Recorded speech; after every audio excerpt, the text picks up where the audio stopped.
สบายดีคือที่ได้เว้าไว้ตั้งแต่คลิปที่แล้วว่าจะมาพาสังเกตหรือว่ามาแยกเบิ่งอันใดว่าเป็นภาษาลาวดั้งเดิมอันใดเป็นภาษาที่มีเข้ามาแต่ต่างประเทศหรือว่ามาจากภาษาอื่นเนาะเพื่อว่าจะได้รู้ว่าอันใดสิเขียนสระอิไม่ม่วนหรือว่าอันใดสิเขียนสระอิไม่ไม้ซึ่งขอย้ำคืนอีกบัดหนึ่งว่าสระอิไม่ม่วนใช้เขียนเฉพาะภาษาลาวเท่านั้นที่มีเข้ามาจากภาษาลาวเดิมเท่านั้นเนาะส่วนภาษาอื่นหรือว่าภาษาลาวที่มีเข้ามาจากภาษาอื่นแม่นเฮาจะใช้สระอิไม่หมายเท่านั้นมื้อนี้เฮามาแยกนำกันเบิ่งความแตกต่างนำกันระหว่างภาษาลาวที่มีเข้ามาจากภาษาลาวเดิมหรือว่าภาษาลาวที่มีเข้ามาจากภาษาอื่นเนาะซึ่งอันที่1ก็อยากให้รู้เลยว่าภาษาลาวเฮาแม่นเป็นภาษาที่มีพยางค์เดียวส่วนหลายจะมีพยางค์เดียวเนาะอย่างหัวตาดังคอตีนมือไปมานั่งนอนดื่มกินอหยังประมาณนี้เนาะส่วนหลายก็จะเป็นพยางค์เดียวบัดแต่ว่าภาษาที่มีเข้ามาจากภาษาอื่น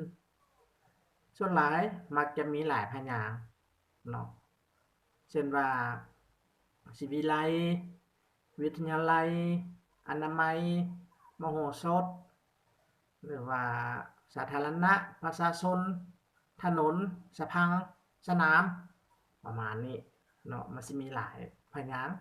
นับตั้งแต่2พยางค์ขึ้นไปเนาะอันที่1อันนั้นนะอันที่2เวลาภาษาลาวเฮามีหลายพยางค์เมื่อแยกออกจากกันภาษาลาวมันจะยังรักษาความหมายเดิมของมันไว้เนาะตัวอย่างว่าหัวใจหัวใจซึ่งหมายถึง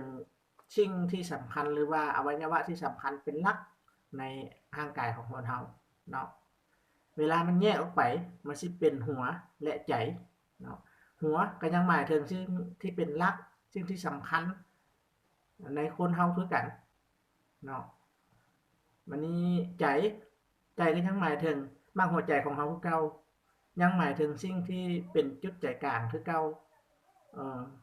ยังหมายถึงสิ่งที่สำคัญในคนเราคือกันเนาะหรือว่าในสิ่งต่างๆแหละถ้าว่าเว้าถึงใจของมันนี่เราก็หมายถึงหลักของมันหรือว่าหมายถึงจุดใจกลางของมันเนาะอันนั้นคือความหมายคำว่าใจอะไรไม่ม้วนเนาะวันนี้ถ้ามาเป็นภาษาอื่นเด้หลายพยางค์จากภาษาอื่นคืออย่างปัจจัยเนาะปัจจัยนี่หมายถึงเหตุที่เฮ็ดให้เกิดผลเนาะเหตุที่เฮ็ดให้เกิดผลถ้าแยกออกปัจกับใจปัจมีความหมายแนวใดเวลานี้ปัจจะหมายถึงการปัดกวาดการอนามัยเฮ็ดให้สะอาดเฮ็ดให้เกลี้ยงซึ่งความหมายมันเปลี่ยนไปจากความหมายเดิมของมันละในใจไม่หมายนี่สิหมายถึงหยังบัดนี้อาจจะหมายถึงการเฮ็ดให้วัตถุน้อยๆเป็นเม็ดที่มันติดกันอยู่หั่นเฮ็ดให้มันเปื่อยออกจากกันเนาะหรือว่าเฮ็ดให้มันแตกออกจากกันโดยการใช้วัตถุอิหยังที่กระทบกับมันให้มันแตกออกไปเอิ้นว่าใจซึ่งความหมายมันบ่ได้แม่นหมายถึงความหมายเก่าเลยเนาะมันบ่เป็นความหมายแบบเก่าเลยเพราะว่าแบบเก่านี่ปัจจัยหมายถึงเหตุที่เฮ็ดให้เกิดผลเนาะเหตุที่เป็นทางให้เกิดผลเอิ้นว่าปัจจัยเนาะวันนี้เฮามาแยกออกแล้วความหมายเปลี่ยนหรือบางเทื่อนี่เฮาแยกออกแล้วนี่บ่มีความหมายนั่นก็บ่แม่นภาษาที่มีเข้ามาจากภาษาลาวเนาะซึ่งคำใดที่มาจากภาษาต่างประเทศที่ออกเสียงไอเนาะคำใดที่มาจากภาษาอื่นที่ออกเสียงไอให้ใช้สระไอไม้ไม้เขียนเนาะเช่นว่าปัจจัยอนามัยสิวิไลวินัยหรือว่าอีหยังหลายอย่างประชาธิปไตยชัยชนะอีหยังประเภทนี้นี่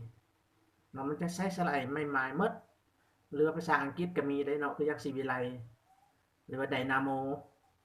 แล้วเพิ่นก็ใช้สระไม้หมายบ่ได้ใช้สระไม้ม้วนถ้าใช้สระไม้ม้วนก็ถือว่าผิดเนาะให้จื้อจังซั่นก็ผู้ใดมีคำศัพท์มีความข้องใจอิหยังเกี่ยวกับภาษาลาวการสะกดภาษาลาวก็สามารถสอบถามมาได้เนาะสามารถสอบถามมาหาเสียงกะเหรี่ยงได้แล้วก็ถ้ารู้ก็สิมาตอบมาอธิบายให้ถ้าบ่รู้ก็สิไปถามครูบาอาจารย์มาตอบให้เนาะอันนี้ก็ตอบตามแบบภาษาบ้านๆเฮานี่แหละเนาะเว้าง่ายๆเข้าใจง่ายๆบ่ได้เอาหลักวิชาการอิหยังยุ่งยากที่มาเว้าคันเว้าแบบนั้นนี่หลายคนก็สิอาจจะบ่เข้าใจถ้ามักถ้าถึกใจก็อย่าลืมติดตามเสียงกะเหรี่ยงได้เด้อเพราะว่ามื้อหน้ายังสินำเอาเรื่องราวอิหยังต่างๆมาเล่ามาเว้ามาว่าสู่ฟังหลายอยู่เนาะขอให้ติดตามนำกันเด้อเป็นกำลังใจให้กันเด้อขอบใจหลายๆบ๊ายบาย